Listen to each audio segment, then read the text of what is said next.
welcome to another episode of Turtle Talk. This is going to be a bit of a longer episode because I am not doing two-part Turtle Talk episodes, so I will be talking about Season 1, Episodes 10 and 11. The Shredder Strikes, Part 1 and 2. I'm keeping this on all episodes, I hope you know that. So, The Shredder Strikes Part 1 starts off with weapons practice. And in this practice, Leo quickly takes down all of his brothers, but then Splinter quickly takes down Leo. In the hands of a true ninjutsu master, anything can be a deadly weapon. After Splinter basically takes care of Leo and his pride, Leo goes up topside and has a little tantrum about how he hasn't learned anything. How hasn't he learned anything? Blah, blah, blah, blah, blah, blah. And he chops up a bunch of newspapers into stars. I just don't get it! Then a foot ninja decides to send him some airmail. His letter is from the Shredder, who has some really expressive eyes for some reason. I call upon you as a point of honor to meet with me if you follow the way of Bushido. As Leo goes to the place that Shredder told him to go to, because Leo is kind of in not a right mind place right now, the guys are trailing him, and they are such teenage brothers, it's actually adorable. Oh, great. That's just what we need. Another you. Now, another me would be a different story. That would be a good thing. So Leo goes into this building, and he's surrounded by foot ninjas. 13, apparently. That seems pretty unfair. I mean, there's only 13 of them. And he takes them all down fairly easily, and Shredder comes out. Only, he's not Shredder. He's not Shredder. He's Oroku Saki. I'm not taking it off. And Leo's a little skeptical about this guy, just a little bit. Y'all remember Shredder's plan, right? How he was supposed to get the guys on his side, but I was like, how are you gonna do that? You were literally attacking them all the time. I think I have the scars to prove that you guys are the true enemy. Well, that's basically what Leo tells him. And he says some magic words, and Leo's like, I believe you. And then he leaves with a sword, a really nice sword apparently from the 16th century that some guy folded over the metal over 700 times. It's pretty significant. And then the weird guys from that episode where Shredder made his plan, the weird guy with the weird people and the monotonous, oh my gosh, we have to do a thing, this thing, we are enemies, he's our enemy.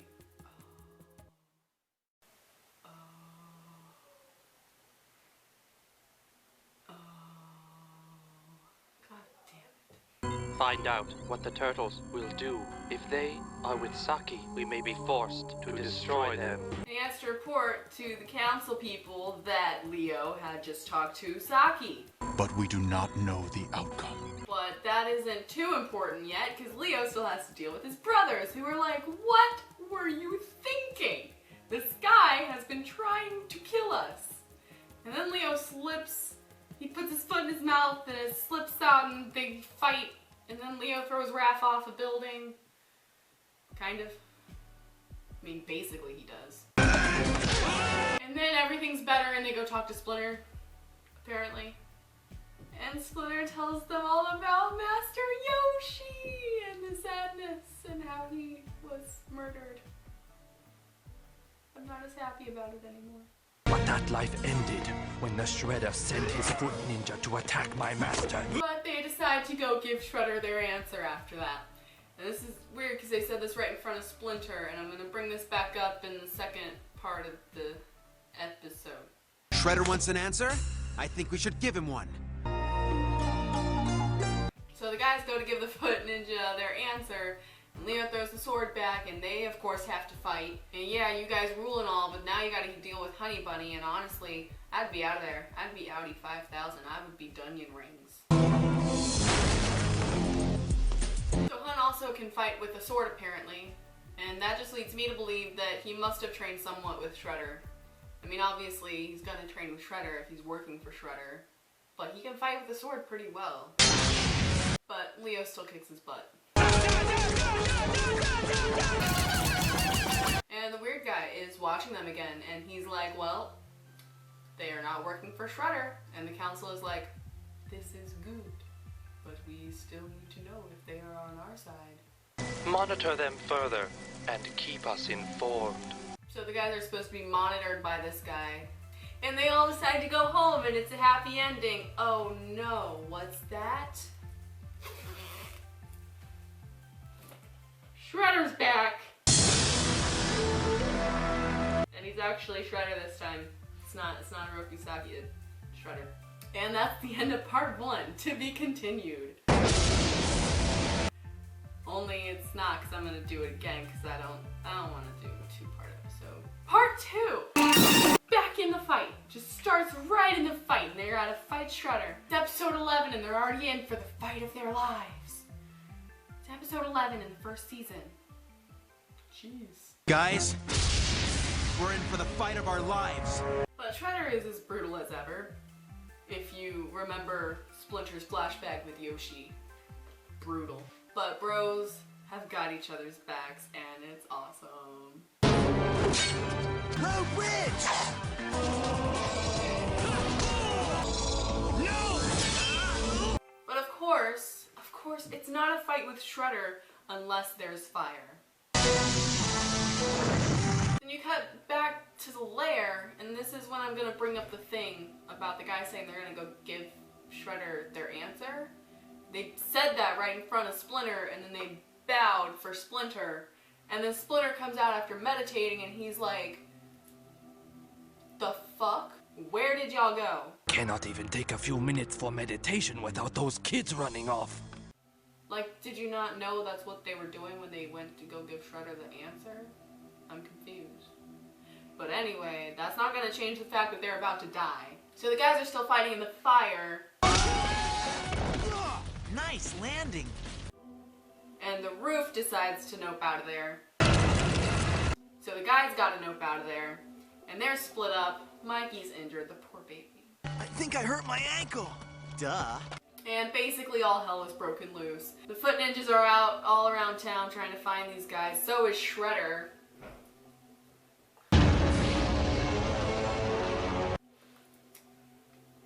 Mikey's injured, the cops are on their way, this building caught fire. I hope no one was living in there. I hope it was just an abandoned building. Leo goes to regroup and try to find the other guys. Raph is in a dumpster. Man, if those foot goons don't finish me off, the stinkingest dumpster will. Mikey and Don are out looking for some way to fix Mikey's ankle. And Don and Mikey just walking down the street like it's no big deal. Get into an alleyway, surrounded by Foot Ninjas. They go up the escape ladder, don't get seen. They are not seen at all. Go into someone's bathroom, takes the stocking to wrap up Mikey's sprained ankle, and then the cutest kid comes in. He's just like, wow. And they're like, no. You see giant mutant turtles in your bathroom, you're supposed to keep your mouth shut. Mom! Then you cut to Raph, who smells really bad. Something around here really stinks. And he takes down 2 Foot Ninjas, and then Splinter's there. Yay, Splinter! Master Splinter! Splinter's there. Yay! And they go look for the others. So Leo has to face off a bunch of Foot Ninjas in an alley. But then the guy comes. He just is in the middle, and he's got a glowy sword.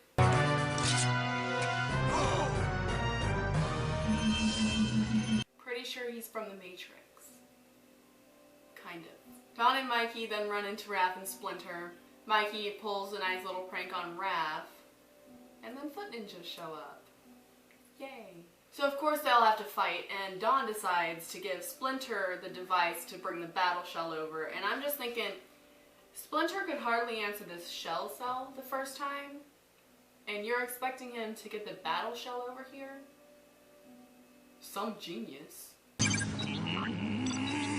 But Splinter gets the right idea, and he goes and kicks all of the booty. I will fight.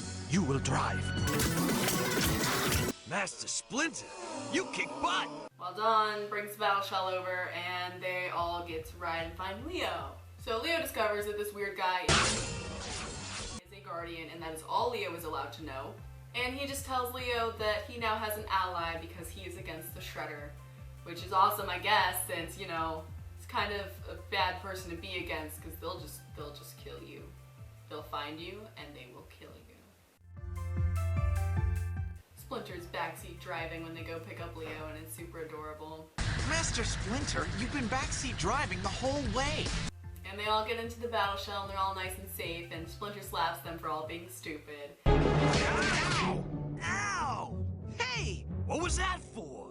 And then they make a plan to fight Shredder. Let the butt kicking begin. I mean, no one can defeat me. Anyone can defeat me. Let's be real. There's yet another battle. They must be so tired, and they're going to be really sore tomorrow, especially after Shredder hands their butts to them. But after Shredder hands their butts to them, Splinter comes in and fights again, and Shredder dies. This is for my master Yoshi. There, he is thrown off the roof, onto the ground, and then probably at least a ton of wood just crashes upon him, and it's like, oh, he's dead, he's gone. And they get to go home, and it's nice and happy.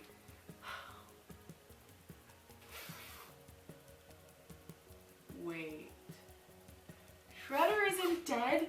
Shredder doesn't die ever! And that is one lesson you will learn from watching this series, is that Shredder will never, ever, ever die. He always comes back. Always. Always. A lot of things are left unanswered by this episode, but we do get a little bit more answers, kind of. More like a plot furthering than answers, really. The Guardians, first of all, that work for Shredder's enemy, are now allies to the Turtles, which means that they have someone to fight against Shredder with, which is great, since they kind of got their asses handed to them on their own. And we know that Shredder is still alive thanks to the end of this episode. And while this was a pretty serious episode, there were still some cute and funny moments, like Don and Mikey in the bathroom. You better leave me here. I'll only slow you down. Can that noise, Mikey? And Splinter trying to figure out how to get the battle shell over there. And the nice little brotherly teasing with Leo. You have some explaining to do. Nice letter opener. Is that the price of selling out these days? You've been played, bro. He saw you coming a mile away. You must look back on this now and just be like, that was the most embarrassing moment of my life. I almost became best friends with my enemy, who killed my master's master. Man, that's awkward. Nice one, Leo. I also really like that Splinter was very involved in this episode. He went out to find his sons. He was very proactive, and he kicked a lot of butt, including Shredder's butt. It wasn't the guys that took him down, it was Splinter. So just let me know what you guys think about Splinter's fighting skills. Let me know what you think about the plot so far. What you think about these Guardians. No spoilers. This whole series is spoilers. What the fuck am I talking about? And you can talk to me about whatever else you might have thought up while watching this episode of Turtle Talk. I'll see you guys next week when we talk about the Turtle Titan. Personally, my favorite superhero in the entire world, but that's like really just me, so see ya. Turtles rule! So the guys go to give the guy the foot fuck ASAP. Excuse you. It's not 80 Shredder, but it's Shredder. So Shredder. Shredder. Don't make me. I'll attack you with my fucking things. I am Orokusaki. Yes. You have been caught in the middle of a battle that is so much bigger than yourself. Wait a minute, did he just call me fat? Yes. What a dick. Cool sword though. God, I hate this truck.